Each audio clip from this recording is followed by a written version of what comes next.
की ज्याला व्यवसाय करायचा असतो रिक्षामध्ये, तो कुठे ना कुठेतरी इन्व्हेस्टमेंट करण्यासाठी EMI वरती अशा पद्धतीने गाड्या वगैरे घेत असतात आणि ह्याच्या माध्यमातून दिवसाला घर चालवायचं आणि घर चालवून आपल्या परिवाराला सांभाळ करायचा. ही गाडी आत्ता सध्या मार्केटला 2.5 लाखापासून ते 3 लाखापर्यंत, 3.5 लाखापर्यंत लोनवर घेतली तर ती 4 लाखापर्यंत जाते. आत्ताच्या तारखेला जर बघायला गेलं तर संपूर्ण महाराष्ट्रामध्ये रिक्षाचालकांच्या परिस्थिती एवढी बिकट झाली की रिक्षाचालकांना धंदा उरला नाही आहे. रस्त्यावरती जर तुम्ही पॅसेंजर बघण्यासाठी गेले तर ट्रॅफिक पोलिसांकडून तुमच्यावरती कारवाई केली जाते आणि दिवसभरात जर तुमचा 700-800 रुपये धंदा होत असेल, त्या ठिकाणी फक्त तुम्ही घरी जाऊन 500 रुपये दे 400 रुपये घरी घेऊन जातो.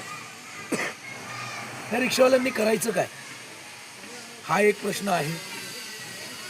महाराष्ट्रामध्ये अनेक दिवसांपासून परमिटं चालू आहेत आणि ही परमिटं चालू आहेत म्हणजे रिक्षाचालकांच्या खिशावरती भार पडण्यासारखं आहे.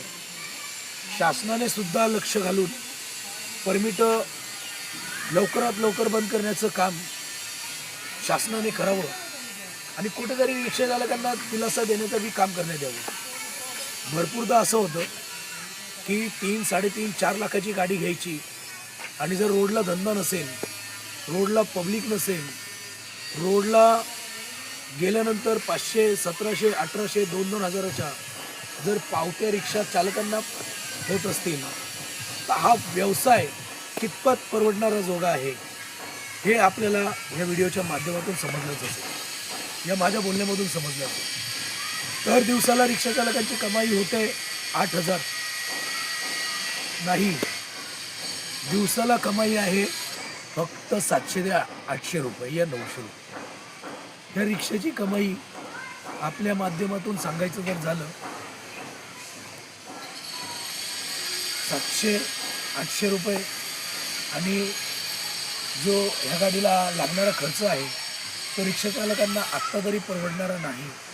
भरपूर आपण प्रमाणात ह्या रिक्षावरती मेहनत करण्याचं काम करत असतो, पण ह्याच्यावरती जर आपल्याला धंदा होत नसेल, व्यवसाय होत नसेल तर रिक्षाचालकांच्या खिशावरती, त्यांच्या परिवारावरती आर्थिक बोज वाढत आहे. हेच शासनाने लक्षात घेऊन ताबडतोब परमिटं जे चालू ठेवलेली आहेत ते बंद करण्याचा प्रयत्न केला पाहिजे.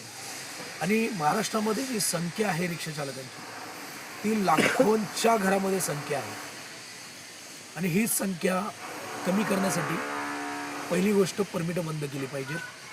तर हा व्हिडिओ कसा वाटला तर लाईक आणि शेअर आणि सबस्क्राईब करायला विसरू नका. जय हिंद, जय महाराष्ट्र.